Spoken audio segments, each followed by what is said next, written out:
We're back in the kitchen with Cooking with Joanna, and I thought today I would share a mac and cheese stuffed pepper recipe. So kind of a twist on one of our classic favorites. So I love a good stuffed pepper. So this is just in kind of variation from the rice and kind of tomato sauce rendition to a creamy pasta based stuffed pepper. So I've cooked up a pound of ground beef in the steamer, so pop that in the microwave for about 6 minutes on high with the lid, and you'll see there's just a few veggies in there. So I just had some leftover onion in the fridge that I diced up, added in, and then I just took the tops of the peppers and diced those in as well so that they're ready to go. And I actually put some in the fridge for pizzas for a later date. So kind of your option, you can mix them in or not. Also great leftovers for omelets or other delicious meals that you might be making, or such as nourish bowls or salads, etc. So choice is 100% yours. I've also cooked up 2 cups of pasta and strained it with our collapsible strainer, so that's ready to go. And there are 4 peppers in the multi-purpose steamer here with their tops off gutted and ready for us to stuff. So next we're gonna mix up our cheese sauce. So it usually suggests mixing up the cheese sauce in the bowl with the macaroni. Little cheat sheet that I have, I always use a measuring cup that's a little bit bigger than what I need to measure out the 1/3 of a cup of milk in this case. And then I pour my sauce mix into there and give it a good little stir before tossing it with everything else. So that was our mac and cheese seasoning, just mixed with a 1/3 of a cup of milk. You can add in 2 tablespoons of butter if you wish.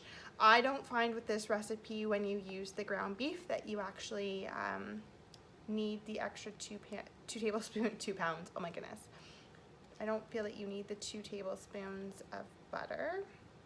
You'll see that when you mix this up before, you can really make sure that it's nice and creamy and smooth.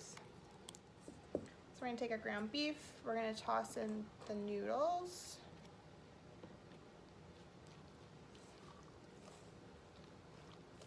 And then we're gonna coat this with our cheese sauce. So we'll just toss that to coat. Now the great thing with our mac and cheese, it makes a great cheesy foundation. I would like to make these a little bit more Mexican inspired. So I'm going to throw in some poke picante that's going to add some heat. So if you have flavor profiles in your family that don't like heat, this is not necessarily something to go to, and a little bit of fajita seasoning. So we'll do a teaspoon of the fajita seasoning. And I'm gonna do a tablespoon of the poco picante.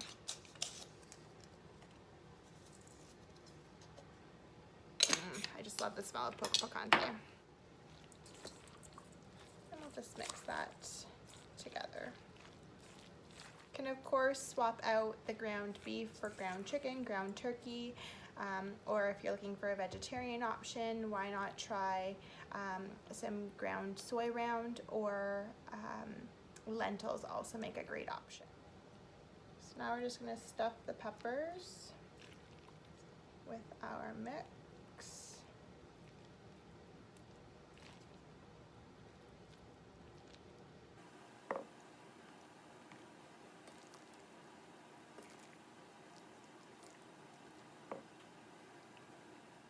And you'll see that my peppers weren't overly large.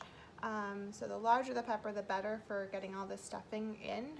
I do have some left over, so I will just serve that on the side of the plate with the pepper as part of the meal. So now we have our 4 stuffed peppers. The last step in preparation is to top them with some shredded cheddar cheese. So this is a 1/3 of a cup of cheddar cheese. I like an old cheddar for really good flavor. Just gonna put that on top. Trying to distribute it evenly. And then we're going to place our lid on, covering the peppers. We're now going to take the steamer and place it in the microwave for approximately 5 minutes to give the peppers a chance to soften and for the cheese to melt. So here we are back in the kitchen. So 5 minutes in the microwave, and you can see that our peppers are nice and soft, and the cheese has melted. So we're just going to take one out, placing it on our plate, and then I suggest sprinkling with your favorite topper. So I've taken out the Better Than Bacon topper to add a little bit of extra deliciousness. And the great news is that this is already a perfectly balanced plate, so works with our Good Food Real Results program, making sure that you're getting optimal balances of protein, carbohydrates, and your vegetables and fruit.